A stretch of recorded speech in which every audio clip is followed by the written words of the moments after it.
This video was produced by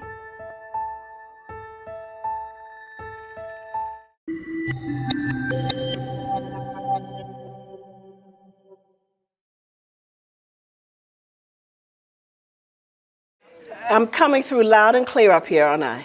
All right, so I have a big voice. I'm Joanne Gabin, director of the Furious Flower Poetry Center, and it is wonderful to see all of you out, all you poetry lovers. Isn't that wonderful? Yeah, poetry lovers, poetry lovers. I want to spend a little time. The person who's going to introduce our speaker is not here right now. She'll be coming back in a few minutes. So I'm going to be able to do my ad-libbing for a little bit because I have a lot of thank yous. I want to, first of all, thank the Center for Multicultural Student Services for helping us make this a passport event. Those of you who want passport stamps, right after the Q&A, right back at this table, you may get your passport stamped. I certainly want to thank Dr. Rhonda Zengraf. I think I just saw her come in. Where is she? There she is. Yeah, I want to thank her, Associate Dean of the College of Health and Behavioral Studies, for really making this event available to her students. I went looking for Dr. Trevor Stokes and found her. He wasn't there, but I promised him that I would come to meet him once he came to this room, and I picked him out. So thank you, Dr. Stokes, for being here. Dr. Stokes, where are your students? Anybody related to Dr. Stokes? Okay, you had the good sense to sit next to him. Great, great. Also, Miss Amanda Armstrong Randall, is she here? All right, she told me she might be here, but she is a part of I'm Determined program, and so she had her students to come. Any students connected with that program? All right. What about the Office of Disability Services? I want to thank them too. Anybody here representing the Office of Disability? Good. Thank you so much for being here. And ever dependable English department students and faculty. Who are my English department students? Who are they? All right. Some of you are the students of Professor Hoover. Where are her students? Okay, because she was looking for you. Also, Professor Erica Kavanaugh, are you here? There she is, all the way in the back. Any students associated with you here? Yeah, well, okay, but I know you told them about it. And what about our Word is Born students? Word is Born is here, fabulous, all right. And what about Professor Lori Cutchins? Where are you? There she is back there. Any students here with you? All right, well, if they don't come, they're going to miss it.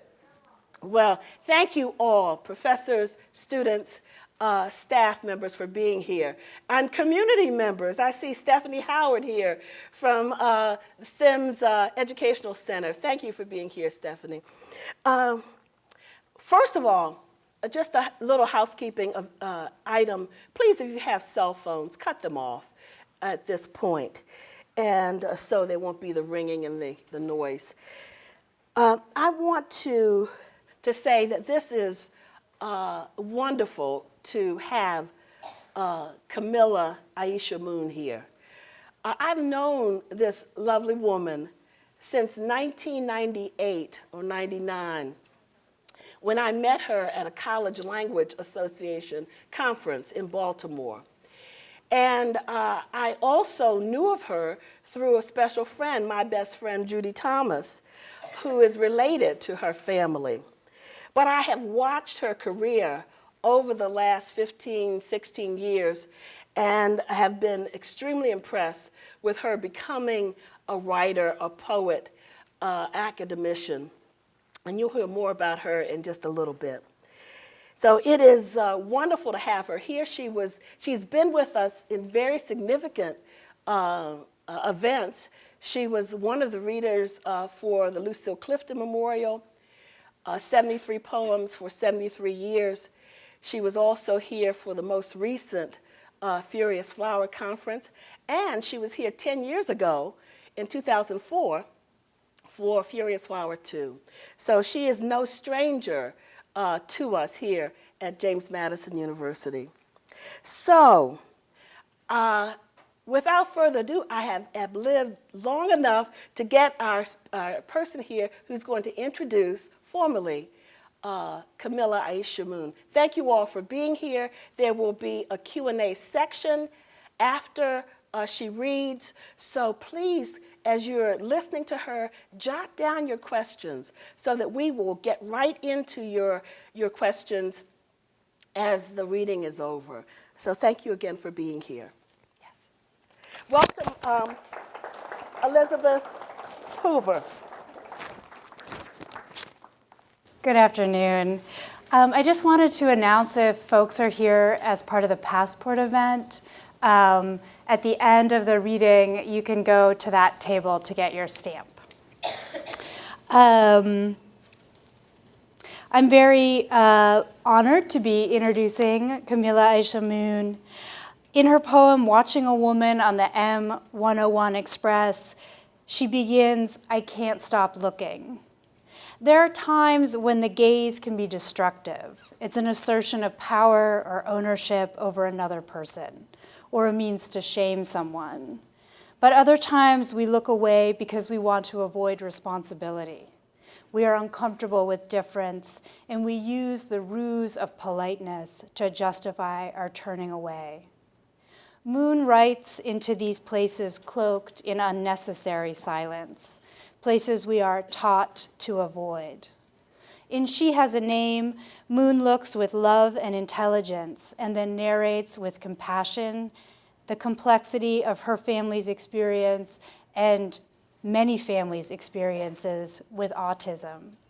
At the center of the book is a nuanced portrait of a young woman who owns a sprawling, rambling heart. In this book, people are neither martyrs or saints. They are fully human, and sometimes, like all of us, all they have are their banged up blessings. Please welcome Kamilah Aisha Moon.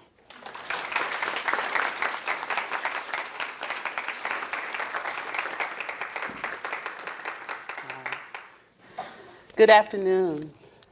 Can everyone hear me okay? Great. It is indeed a pleasure to be back at James Madison University. Thanks for coming today. This is lovely to look out and see your sea of faces. You have such a resource having the Furious Flower Poetry Center housed on this campus. You know, if you haven't been over, make sure that you know it thoroughly before you graduate. Thank you, Dr. Gavin, for bringing me back. Thank you to Elizabeth Hoover, and thank you to Karen Rishmat. There you are. I wasn't sure where you were, so thank you so much for everything. I'm going to get right into this. I'll start with the book, and I think I'll finish with some newer poems as well. So, She Has a Name. Many years it took to come to these poems, to finally get them on the page, and then to get them out into the world. I like to start by saying that the cover art is by my youngest sister, Lakey Amina Moon, and she is a 36-year-old woman living with autism. And I'm very proud of what she was able to do with this painting. So the book wouldn't have been complete without her work on it. So I'll start with the first poem, but I'm going to use the newest statistic. 1 in 68 families now are dealing with autism in our country. So it's something that's touching all of us, and I'm so glad that awareness is larger than it's ever been. We were kids in the late 70s or in the 80s, so it was a different time then, but now I feel like children coming up with this condition are understood a little better. There's an acceptance, and I'm really grateful for that. But I'll start with Borderless Country. 1 in 68 now, this glitch in babies poised to unlock the world. These daughters and sons of poets, store clerk, salesmen, singers, CEOs, janitors, actors cast into this permanent script. Souls we love, turned like the faces of flowers thrust toward a rogue sun. We are the earth we walk. What seeps here? Is the air fighting back? Is the water slowing baskets down, sending them back upstream? Are we changing? Dear God, are they here to tell us in a way we can't ignore that we aren't changing fast enough? Autism, the one-drop rule for minds we strain to understand, the catch-all phrase that drops kids off at nowhere, at you don't exist once you turn 18, at native tongue of one, at white-knuckled translation cobbled through touch across time, at marquee symptoms while causes lurk, at beauty that demands seas of patience. What about that drug I took once? Vaccines, some karmic boomerang I don't remember throwing, its stealth return. 1 in 68 apples of somebody's eye, 1 in 68 my baby. 1 in 68 now, a new child breathes. Private riddles of our loving strapped on many backs. Breach. It seems the most special of beings endure harrowing beginnings. The covering physician didn't know her body's history. He treated Mama with less grace than a laboring mare, almost dragging her off the table, and she had no choice as he ripped my sister into this world. One theory. They wail, holler from a place leagues deep within, rock back and forth for hours, staring at patterned walls. They see something. It blizzards their brains.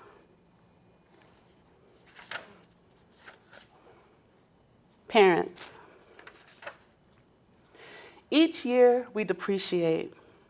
We tell ourselves that if anything must spoil, let it be us. She's worth a million urges. Hope lies in the new. Everyone knows this. Father's voice. The last thing I ever wanted was to let her down. I held her high in the bowels of my biceps until her legs began to grapevine around mine. She didn't wriggle like my older girls did, restless for ground, no. Lord, no, please, not my baby girl, not the one named after Mama, gone. Mouth carved just like hers, like mine. What could I have done? Held her as long as any father's strength could stand her growing weight. What next? My chromosome limps in her bloodstream. The proof, years later, my brother's son scales this cliff. I'm not allowed to say, I don't want to pay what she will cost us. I'll work myself into pulp, withhold my tongue, and practice nothingness. Cockroach logic. If I don't move, I'm not really against this wall, back gleaming in harsh light. I won't hold my wife's hand and skip words like stones. I'll become a dyke of a man, fall asleep in front of the TV nightly until I burst. Mother's voice. I watched the backs of college girlfriends trailing off to mobile lives. I watched until they were blips. Ours was a sacred exile then. Waterfalls of words between us, silhouettes in love, tending our own. The hours, clouds floating past, beds in the sky where rain slept. I often wake up dizzy, the sun mocking us as it douses her face. My husband says nothing, his kiss is shallow. What we don't say, we eat. Love is a basic science. They ran tests, looked for reasons she learned like molasses. She didn't like to be touched, walked on her tiptoes everywhere, a braided ballerina in flip-flops or Keds. Our way of walking, a plodding, ill-fitting gait that continued to confound. It wasn't extraordinary in our minds to love her, to let her know, holding on until she squeezed back.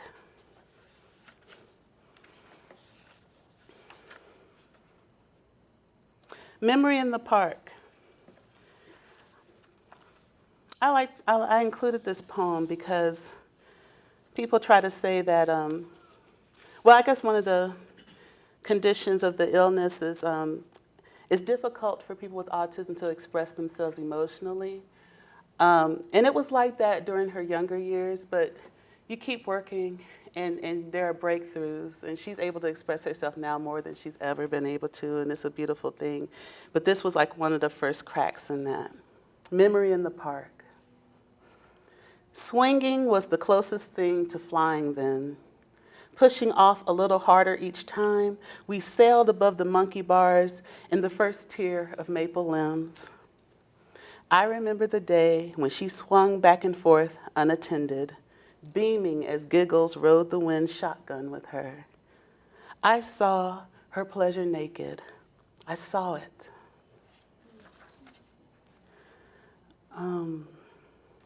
Achilles tendon wore at 3 p.m. I think all of us might have a story about waiting for the after-school fight in grade school at some point. And I wouldn't fight others if they were messing with me, but this time they touched a place and I had to let them know how I felt about that. Playground henchmen trailed me, nipped at my heel. Nerf ball taunts whizzed by my ear. I headed toward dinner and being tucked in, away from jelly bean rivalries that won't mean much once we traded arithmetic for algebra, wiped salty words from my brow, until a few yards later, your little sister is a retard, sliced me. I went down fighting, took them with me in a hail of fist fire. Except I rose, her honor saved, gauze and hydrogen peroxide fizzing in broken skin. Stigma. She hated that short yellow bus. The sentence felt each day it pulled up sighing to McMurray Junior High's curb, delivering her to locker-lined halls full of metallic 7th grade teeth. Special ed teacher. I have the population others don't want. How does one look out into a room of leg braces and mute stares, expecting to find sparks, a high-functioning one? I register them with the Special Olympics, bring in Oreos and High C for the Christmas party, Xerox their initial progress report, some years old, to re-sign. Tell them what a joy it is to have them in my class. I see them out to the short yellow buses and go home. I stopped crying after the first year, stopped trying after the second. They never felt like lies until I was caught. This is the first parent to hold me to them. Most give me credit for smiling in the class picture. Frequency and ultimatum. Who are you, damn it? Make yourselves known. Spooks and haints that speak only to her. Unholy chorus stalking the shoulders of my parents' third angel. Dog whistle voices take her away mid-sentence. Brazen cackles bar her from sleep. Headsets on the nightstand offer DJ chatter and quiet storm melodies just wide enough to drown them, so she can sneak into REM unfettered by strange music. What do you say? Why can't I hush you when she bristles at your whispers?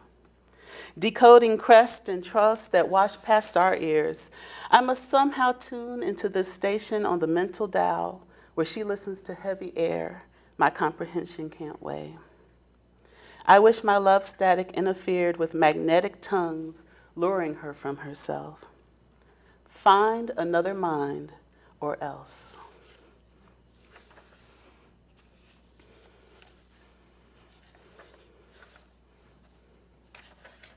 No room for gray. Between is a hard place to live. She shuns wheelchairs and mongoloid faces, mad that her mind will fight to keep her quarantined from her own car, yard, babies. You are or you're not. You're sick or you're well, one thing or another, but it's never that simple like breathing should be. Between is a hard place to live. Each morning, she stretches her fingers toward a life just out of reach and grudgingly squeezes into a seat at a table that bumps her knees.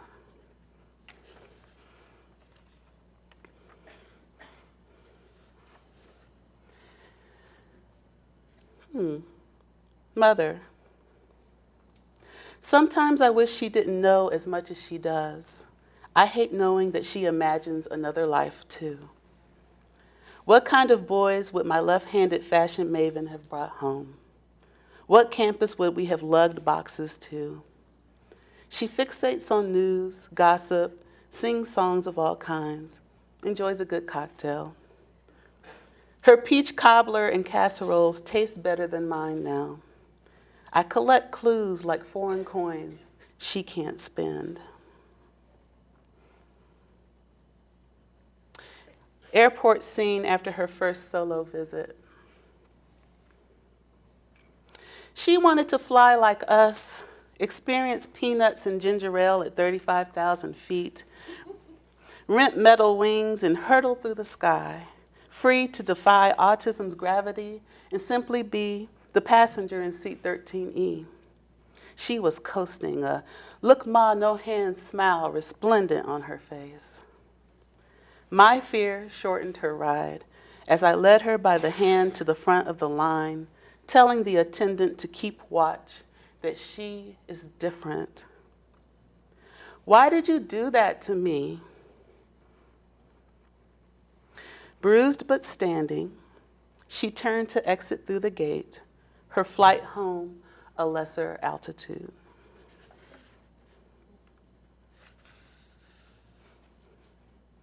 College is not Canaan, sis, not a promised land to independence, to normal, not etched in stone. Come down from your Mount Nebo of longing, discover your own route to paradise. We'll meet you there.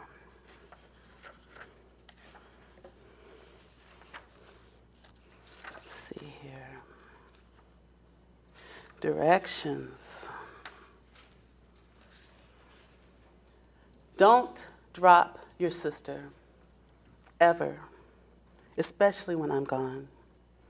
I don't believe you care as much as I do. I want to, but how could you really? And should you? Gorgeous wind in your sails.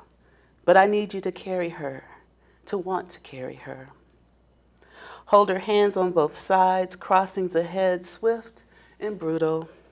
Never let her out of your sight, like years ago in the park, in the mall, at the movies. Like after church on the lawn when your father wasn't looking, didn't correct those who only asked about the first two. Promise me she won't inhale the ammonia smell of group mess halls, wince at the prying fingers of hired help. Promise me, girls. Middle sister. We know watch your sister means forever. She gets this too. Checks in with everyone, wanders room to room, flicks the light switch off and on at shutter speed, her panic signal.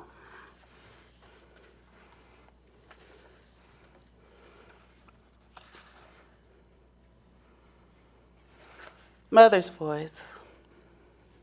Cocooning her became everything.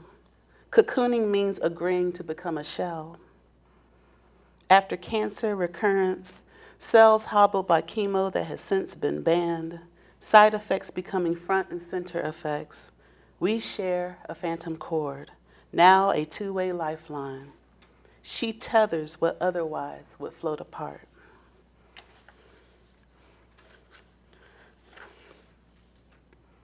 Wallet. When I was 18, I found your old wallet in a drawer. I eased your freshman ID from the dark slit, smiled at the country hunk on the hairy lip of manhood staring back at me. You appear brooding, but those margarine eyes cooked a deep brown tell another truth. Stuck to the other side, a photo booth shot of your uptown girlfriend. I have her nose. Daddy, you're fading, but there is still sheen. Snapped and tucked close, you unfold on occasion, glimpses of stray ancient receipts. Out of pocket in your own house, you live in the sanctuary. Member of every committee, your voice soars through hymns, gospel that rings out the soul, hangs sinners up clean and whole again. The robe hides everything that sags. Here, your sacrifices win praise. At home, glory isn't as clear. Tearing in places, you brace for each crisp new loss. And now so do I, your firstborn, stitching things together, carrying you with me everywhere I go.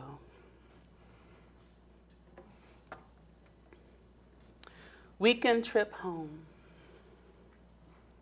I finally relinquished the right corner seat on the couch after her pacing and silent deliberation. I am in her seat, and why didn't I already know that? I am derailing the reverse schedule of sleep, routine midnight TV. She clings hard to the familiar, gets dressed exactly the same way every time, each step done at least twice. She clings hard to the remote control's promise to deliver, not me. Maybe she thinks our love endangered, canopies her heart, wary of letting me or the light of day back in. I wish she were still afraid of the dark.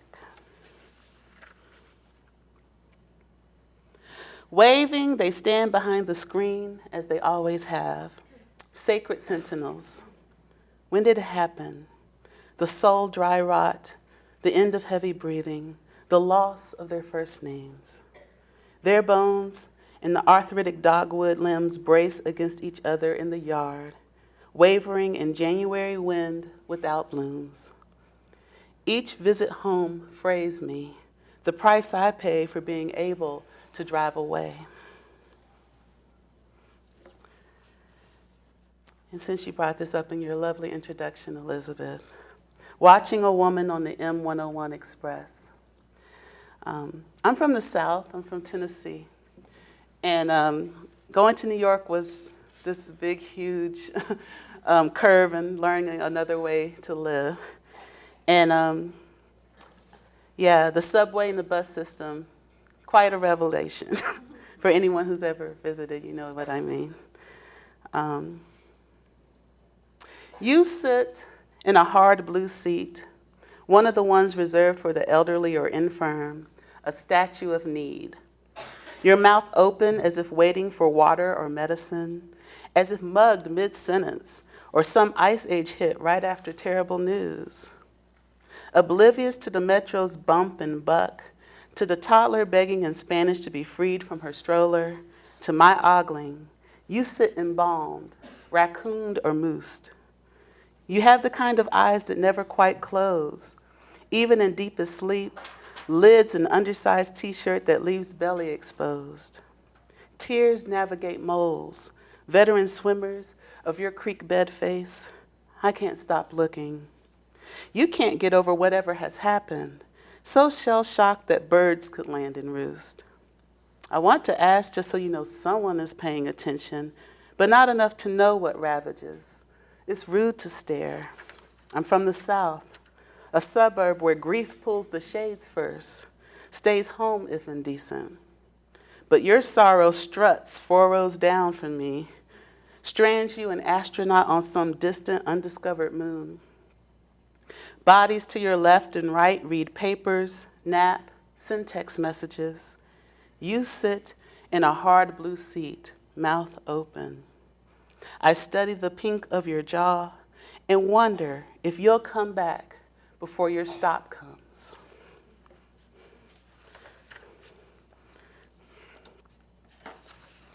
Let's see here.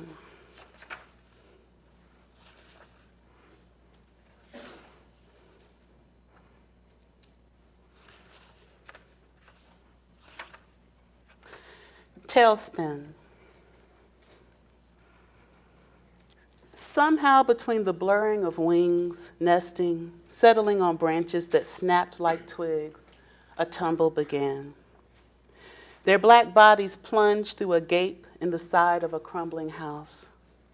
What else can they do but stare at the rotten growing mouth in the side of the tiny shack that swallows lives? Inside, the wife rouses. She hears their cries thin like the hours, talons whispering final rites. She clambers into the phone while her grown children sit on the other end of the line without words, summoning God. She shrieks at her husband. Things are dying inside our walls. I know, he mutters. I know. He fought tailspin for years, still remembers flight. For a while, they thought they could holler themselves back into the sky. The vulnerable leading the vulnerable. We worry over their safe passage through tomorrow, that dusky hole. We pray in cars at stoplights, on the couch, during holiday dinners and visits to group homes. We whisper over the caskets of parents as we close bedroom doors at night to keep them from the ugliness we face. We send for guardian angels, please, sweep down in case our love isn't enough.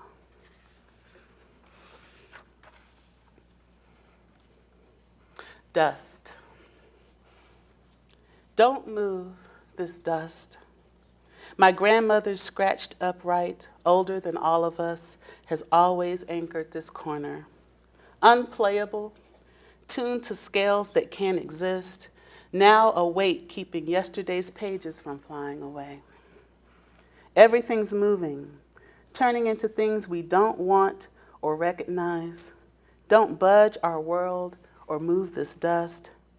Don't remind that eventually everything goes slack and mute as these keys decaying golden brown in the mouth of her piano. Stringed mausoleum where we prop our framed past. Sometimes we don't want what's best, we just want what was, for better and worse. Often, all we have are banged up blessings. Please, don't move this dust that has danced in this air for thousands of mornings. Our mingled skins glitter, caught in sunlight. Let's see what time. Okay. While you're getting ready to read the few, I'm listening to the wonderful, wonderful silence of this audience, listening so closely. Doesn't this auto mythology sound like a symphony? Doesn't it? I mean, when you listen so intensely at the flow and ring of the emotions, and I just, while she's looking for the next few poems that she's going to read, I want you to give her an applause.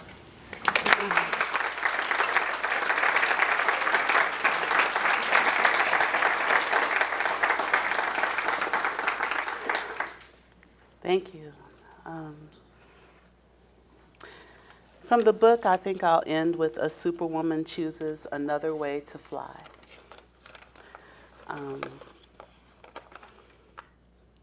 Woke up again parched from a dream full of old water, the only urgent tide in me lately. Eddies of sweat, promise perishing in each exhale. I matter too, Why didn't I believe I mattered more than an unblinking, shadowed eye that refused to look at me with love? Perched on the edge of a day that could be owl or ostrich, wise flight or kicking dust, I pray for wings that sprout beyond my body if I must be out of proportion, that my angers rinse away into the drain, and I'm not driven mad by small crawlings all over and through me, by what has branded me for the rest of this life. It's always a choice, the angel spoke, saying, to be stronger than what pulls you down. Let these night sweats rain a salty hope, despite waking up full of old water with the flaked mouth of a sharecropper at dusk. Why stay thirsty when many draw from my well? Why settle for shacks when I own a sprawling, rambling heart? In the bushes, a cat wails like a woman forced to defend something precious. I toss my crumpled sheet like a discarded cape and rise, shoulder blades aching to split open and bloom. Thank you.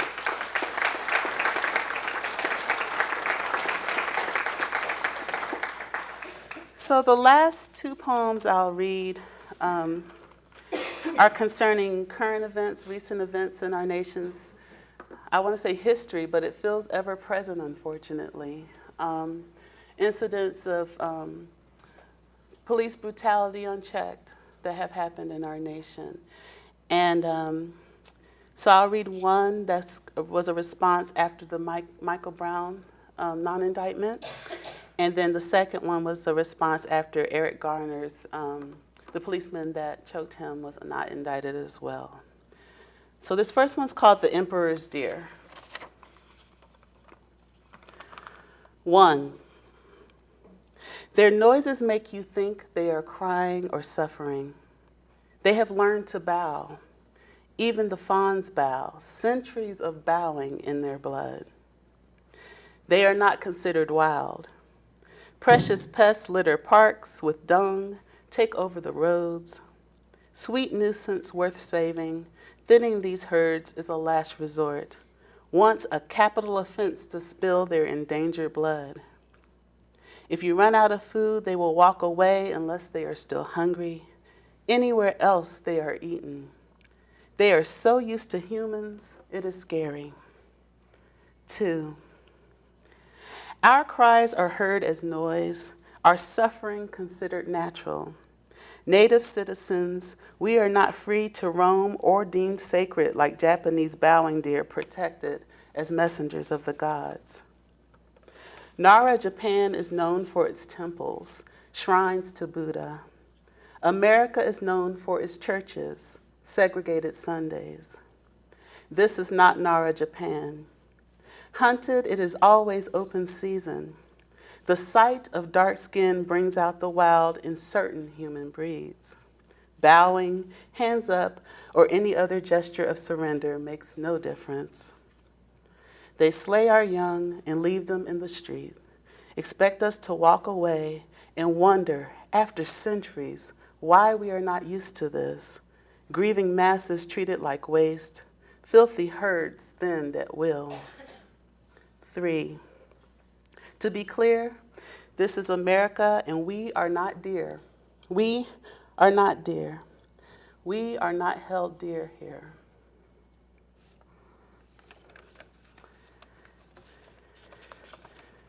And lastly, Staten Island ferry ride. Boarding the boats, we risk middle passage riptides still rolling in, badged sharks in blue. Today we board for Eric Garner. Hooked by hysterical arms, he thrashed like a caught thing on the sidewalk. We roil past Lady Liberty. Draped in a dingy gown, her smudged face stares back. Weeds grasp her hem. Thanks for having me.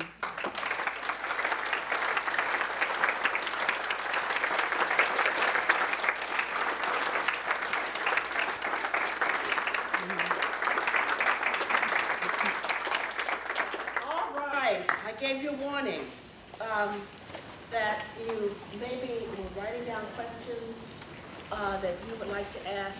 Don't miss this opportunity to ask a poet who can express herself. What it means, first of all, to grow up with a sister who's high-functioning autistic, or anything about the last two poems. So, who's going to be first? Yes, thank you. What were some of the insights that you gained while accessing the voice of your family members while writing this book? Oh, that's a great question. You know, the poem that I wrote about the birth, my sister's birth, that was actually a much longer poem when I first wrote it. And I was in an imaginative space when I was writing it. But when my mother read it, she was like, "How did you know?" Because she had never told us like the details of what happened. And while they're still looking for answers, autism is believed to be caused by a mix of genetic and environmental influences, and a traumatic birth could trigger something. And I guess I learned that even when you're a member of a family, you don't always discuss everything, but as children, you intuit. You know, there are things you know without knowing you know them. And so that happened a lot throughout the writing of the manuscript. I couldn't write about these things for a long time until I was older and had some perspective on things, and you had been away from home for a long time. So yeah, you're right. It was a journey for me. Like, it was a surprise for me as it was coming out onto the screen at times. Thank you. Pretty wonderful question. Yes, right back here. I was really fascinated by the fact that your sister created the cover art, and it's really beautiful. And I was wondering if you could talk a little bit more about that, and whether you asked her to create something for the book, or if this is something she'd done previously, and maybe whether art helped her and been beneficial for her over time. Okay. Lakey's always had an aptitude for art. We found that out in high school. She took an art class and started out with these little doodles and scribbles, but then the pieces became more and more sophisticated as she came home with them. And she doesn't paint as much now, which is sad because I think she's really great at it. But there was a period of time where she did many art pieces. And she actually did a art piece for Autism Speaks that they auctioned off. And that was a wonderful moment for her. But when I was thinking about cover art for this book, I was like, I have to have my sister's work grace this cover. And this one, I almost feel like it's a self-portrait of some type, like in the stare that looks head on, like you can't ignore me, I'm here, I'm present.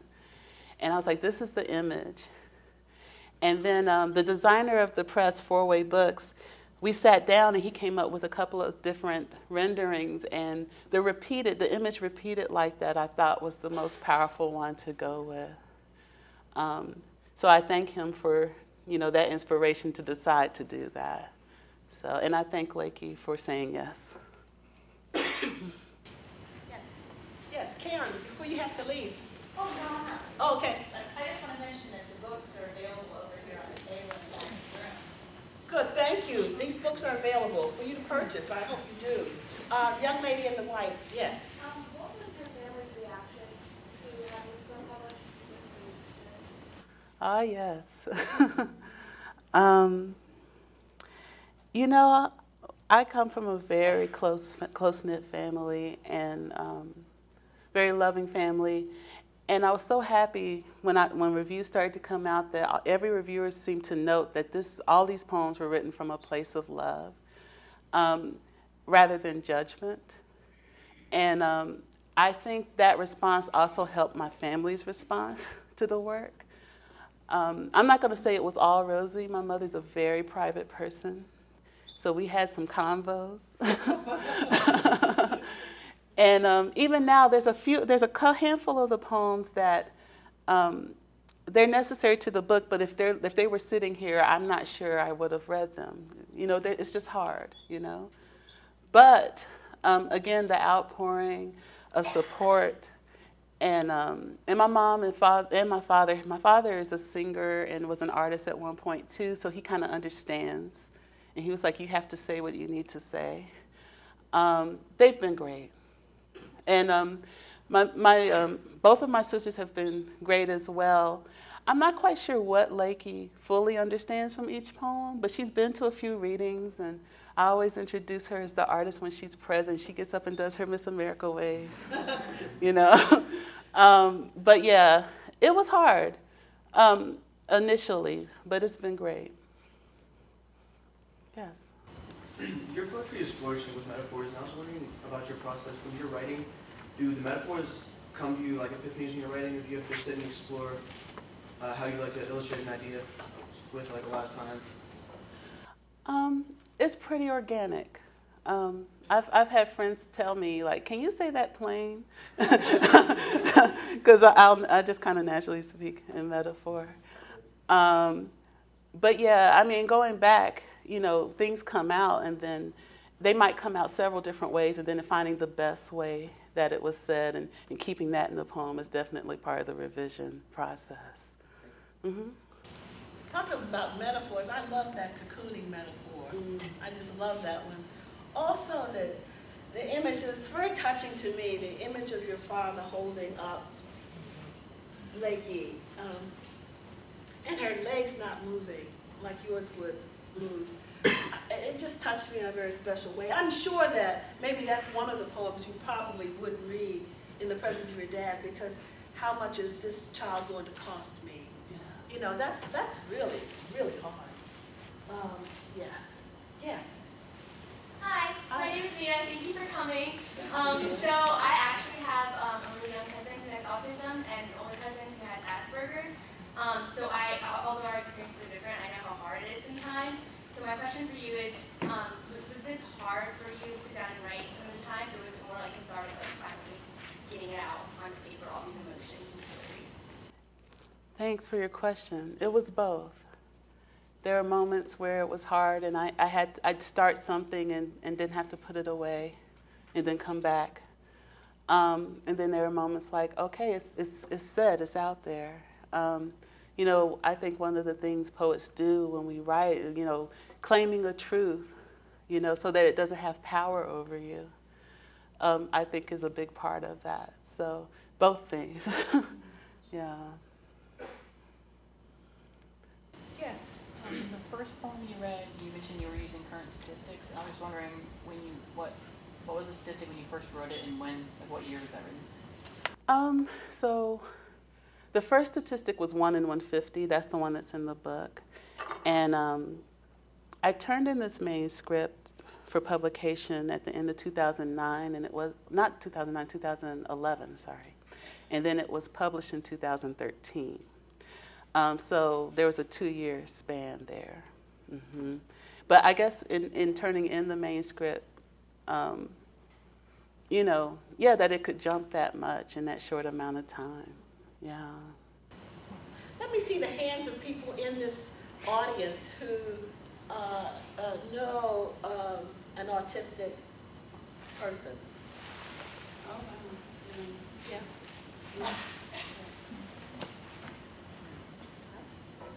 That's amazing. Yeah. That's amazing. The middle sister, she lives in Chicago, and our youngest sister lived with her for about 5 years. She wanted to give her a chance to kind of know what it was like to be on her own, and young single girls in the city kind of thing. And which I think was an amazing gift that she gave Lakey.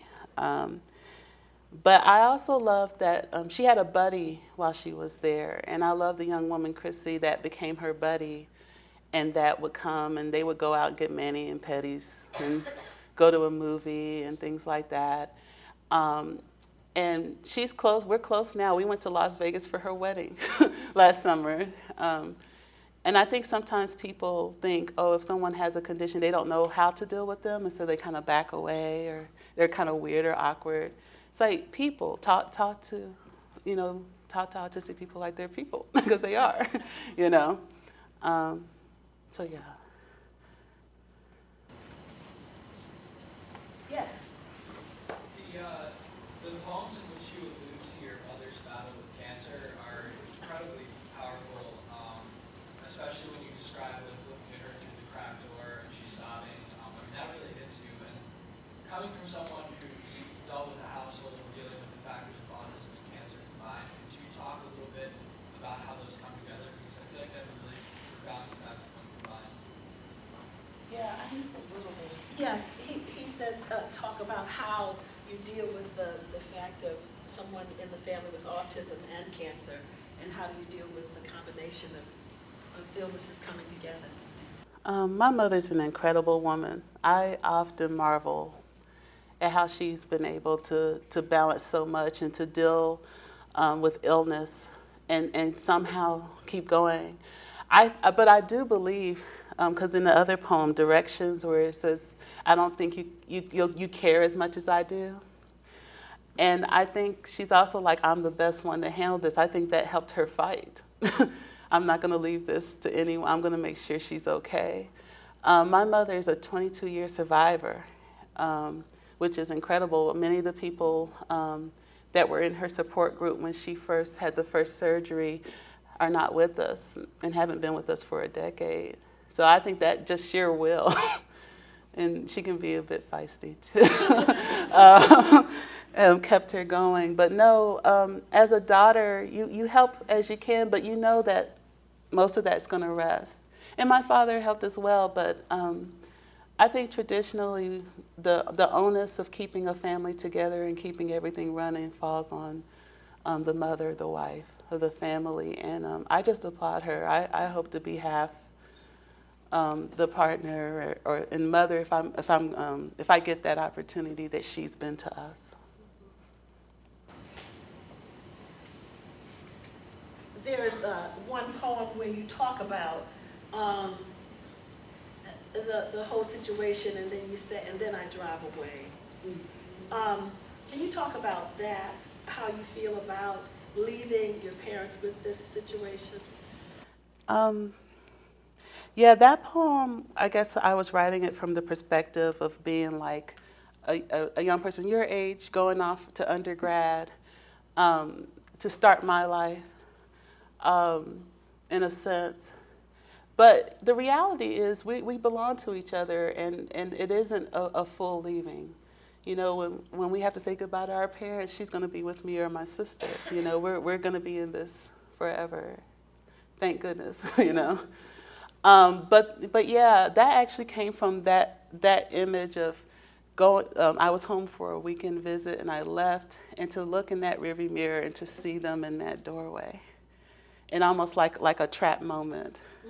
And then, you know, like, yeah, we're here. We have to stay with this. We have to handle this. So. I love your titles for your poems, and I wanted to know if you can talk a little bit about how you come up with titles, specifically the title of the book as a whole. Thank you. Titles can be tricky, right? Creative writers, poets. You write this thing, and you're like, what should I call this? I like to let titles do a lot of work often, to set the stage, and then the body can just go right into the heart of what that poem needs to say. So that's usually a guiding thing, like what title is going to set the stage so that I can just dive right in and I don't have to have a lot of preamble to what I have to say. She has a name. You know, that we all have names. You know, there's a poem that I didn't read at the beginning that talks about how names are often heirlooms. She's named after our grandmother. And it's like crowning new babies, ripening like new verses in an epic song, right? This song of humanity that we're all in. And so I felt like it was large enough to acknowledge that, and also general enough that everybody could come in, you know. Also, it's about Lakey, but it's also about me as a persona in the poem as well. So there are a lot of she's in that she. So thanks for that question. I asked Kamilah Aisha Moon yesterday about the second book, and I wanted to know what the title was. Now, we're close, but she said, I can't tell you what the title is yet, because I don't want it out there, you know. And there was such joy in her face to keep this coming. So I can't wait to see what the next title is. I know it's going to be good, you know, but she didn't tell me.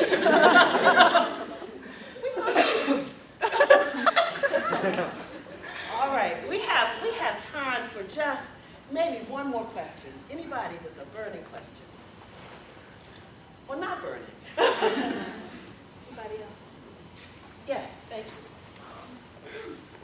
We've been talking about how it has been a struggle for you oftentimes to write some of these things down. How does it feel reading in such a calm voice about some of the things that you struggle with so much? Like, how do you do that to keep your voice that soft? Yeah. I think that's largely a personality thing. I've been told I'm just kind of a chill person. But I think sometimes it's more impactful when you kind of say something in a steady, kind of almost silent way. It allows a silence and a space for it to be fully heard. So I keep that in mind as well. Yeah, thank you. Let's thank Kamilah Aisha. Thanks for having me.